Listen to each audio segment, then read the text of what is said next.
ये तमाम कार्रवाइयां कागजों पर तो उतरती दिखती हैं, लेकिन जमीन पर कब होगी और कब ये सिस्टम सुधरेगा, सवाल तो यही है। ठीक कह रही हूं मैं, अनुपम मिश्रा? पूजा जी, आप कह रही हैं और मुझे बहुत दुख है इस बात का कि हादसा जब ये शहर में हुआ, आग ने ही चिराग बुझा दिए।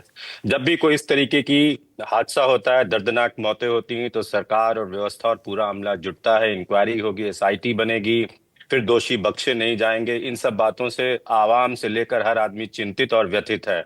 और मैं नहीं समझता हूं कि इसको किसी भी तरीके से कोई भी व्यक्ति सही ठहरा सकता है। सरकार की अभी जिम्मेदारी है और मुझे लगता है कि उत्तर लेकिन हम प्रदेश तो में जाग योगी ही नहीं रहे हैं सरकार। ना, हम तो जाग ही नहीं रहे। आप अभी इसी महीने की शुरुआत में दिल्ली मैं के होटल में जो अग्नितांडव हुआ था, 23 लोग मारे गए थे। मैं तब भी आपको वही बहुत बात कह शोर रहा हूँ। हुआ था, अभियान चलेगा, ऐसी अवैध बिल्डिंग्स होगी जहां पर कोई एनओसी नहीं या कुछ नहीं, जो नियमों की अनदेखी कर रहे होंगे उन पर कार्रवाई होगी। हाहाकार तो मुझे खूब मचा था। पूजा जी, मुझे बात कंप्लीट करने दीजिए। मैं वही कह रहा हूं कि इन सब चीजों से अब सरकार की या किसी भी जिम्मेदार अधिकारी की इन बातों से कोई फर्क नहीं पड़ता कि आप अब जब कोई हादसा हो जाएगा तो आप मॉक ड्रिल करेंगे, फिर शहर में एक अभियान चलाएंगे, जगह जगह आप जाकर के देखेंगे क्या हुआ, 4 दिन बाद सब ठप, फिर एक नया हादसा होगा। इसलिए जरूरी है कि अब सरकार और सिस्टम में बैठे हुए लोग इस बात पे सचेत हो जाएं, क्योंकि अब ये सब्र का बांध टूटने वाला है। लोग घरों से निकलते हैं, बच्चे पढ़ने जाते हैं या कहीं और जगह पर जा रहे हैं, उनके साथ हादसा हो जाएगा, उनकी जिंदगी का कौन जिम्मेदार होगा? ये लोग जो बैठे हैं सिस्टम में, ये भ्रष्टाचार करेंगे और उसकी जगह पर लोगों की जाने जाएंगी। इसको कौन बर्दाश्त कर सकता है और कौन इसको सही ठहरा सकता है?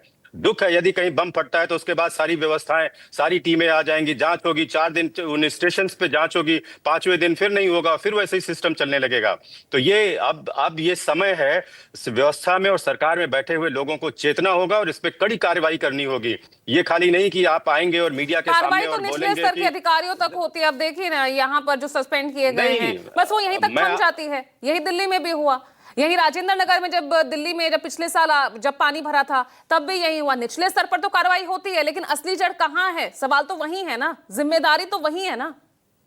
असली जड़ वही मैं आपसे कह रहा हूं कि अब इस पे ये कार्य करना होगा कि चाहे वो जिला अधिकारी हो, चाहे वो एलडीए का वाइस वीसी हो, इन सब के ऊपर जब तक कठोर कार्रवाई नहीं होगी, तो जब तक होगी इनके कब ऊपर भाई? आप मुकदमे। सरकार में हैं, मैं होगी कब? मैं आपसे डबल इंजन की सरकार दिल्ली में थी, डबल इंजन की सरकार यहाँ यूपी में भी है। Party with the difference. होता वही हो रहा है जो पिछली सरकारों में हुआ, वही अब भी हो रहा है। पूजा जी, एम आई डिफेंडिंग माई अलायंस? मैं आपसे सही बात, जो एक आवाम की आवाज है वो कह रहा हूं, मैं डिपेंड नहीं कर रहा हूं। इसको कोई भी आदमी जस्टिफाई नहीं कर सकता, मैं आई भी नहीं कर रियली सकता हूं। Appreciate that, I really appreciate that. So what लेकिन आई आप एम जवाब सेइंग, दीजिए ना, जिन मैं जिन घरों जवाब के आपको 15 दे रहा चिराग हूं। बुझे हैं, ये क्या ये होना चाहिए? ये हम सब के लिए, जिसके परिवार के बच्चे गए, उनकी पीड़ा का तो हम और आप अंदाजा ही नहीं लगा सकते हैं। लेकिन मेरा ये कहना है कि सरकार को ये मान लेना चाहिए, अब इस समय हम लोग भी इस बात पे बात करेंगे कि ऐसे हादसों की पुनरावृत्ति प्रदेश में, देश में कहीं नहीं होनी चाहिए। किसी के घर का बच्चा चला गया, उसकी जिंदगी तबाह हो गई, आप कितना मुआवजा दे देंगे उसको? मुआवजे से किसी की औलाद वापस आ जाएगी? मुआवजे से किसी के घर की वो जो दुख है, जो दुख का पहाड़ टूटा है, वो वापस आ जाएगा? तो ये डिबेट का नहीं, अब ये टॉपिक इस बात का है कि लोगों का भरोसा कहीं सिस्टम से ना उठने लगे। हमें यही नहीं पता, हर आप किसी भी रिहायशी इलाके में जाइए, मानस जी बता रहे थे, बिल्कुल सही बता रहे थे, पूरे शहर का हाल है। हर कॉलोनी में घुसिए, हर टर्न पे 2 मकान के बाद एक दुकान खुली हुई है, वहां कितना न्यूसेंस होता है, तो जिम्मेदारी साइकिलें है खड़ी। ना आपकी भी, बिल्कुल जिम्मेदारी है, है मैं ना लेता आपकी हूं, भी। मैं लेता हूं ये जिम्मेदारी, मैं मानता हूं। मैं बिल्कुल साफ कोई से कह रहा हूं कि ये हमारी व्यवस्था में हम सब की जिम्मेदारी है कि अगर ऐसा कहीं कोई हादसा हो रहा है, ऐसी कहीं बातें हो रही, तो उसके लिए दोषी हम भी बराबर के हैं। और हमें लगता है कि हम सरकार से इस बात की भी बात अब करेंगे, हमें पहले भी करते रहे। और मैं इस बात पे, क्योंकि ये जो हादसा जहां पे हुआ पहले है, करते वो रहे हैं, मेरे पहले करते रहे मेरे होते मेरे तो फिर घर से, एक्शन ले पूजा लिया जी। जाता। 2016 में बता रहे थे ना अशोक, तो 2016 दो में इस बिल्डिंग के अब ध्वस्तीकरण अगर का आदेश दे दिया गया था। तो अगर आप मुझसे पॉलिटिकल बात करना चाहते हो तो मैं बड़ी आराम से अपने कंधे झाड़ सकता हूं। फैक्ट्स की 2016 में बात है, समाजवादी पॉलिटिकल पार्टी। बात नहीं है, नो, फैक्ट्स की आई एम बात है। नॉट। सो मैं व्हाट आई एम सेइंग कि 2016 में तो हमारी सरकार नहीं थी। आप चाहते हैं कि मैं इस पे पॉलिटिक्स करूं तो मैं पॉलिटिक्स भी कर सकता हूं। मैं तो इतने संवेदनशील मुद्दे पर आपसे बात कर रहा हूं कि चूक हुई है, गलती हुई है, और जिस पे सरकार को, हम सबको मिल करके कार्य करना होगा कि दोबारा ऐसी पुनरावृत्ति कहीं नहीं होनी चाहिए।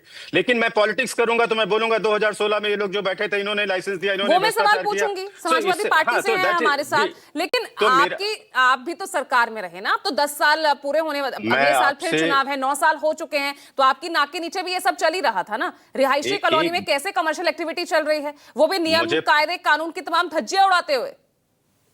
मुझे पूरा भरोसा है कि सरकार इस बार छोड़ेगी नहीं। योगी जी अलीगढ़ में थे, मुख्यमंत्री जी वहां से कार्यक्रम छोड़ के सीधे ऑन द स्पॉट पहुंचे हैं। उन्होंने ये नहीं किया कि जांच कमेटी जो रिपोर्ट देगी, उप मुख्यमंत्री ऑन द स्पॉट पहुंच गए 10 मिनट के अंदर घटना पे। हमारे सिस्टम में चूक हुई है, लेकिन हम कार्य जाने करने तो में वापस कहीं से नहीं आ पीछे जाएंगी नहीं ना। है। वो जाने बिल्कुल तो नहीं आ वापस जाएंगी, नहीं आ मैंने तो जाएगी। पहले ही कहा है, जान नहीं दुखों का पहाड़ नहीं वापस आएगा जिसके घर में ये हादसा हुआ है। कौन उनको फखरुल हसन संभालेगा? चांद जी,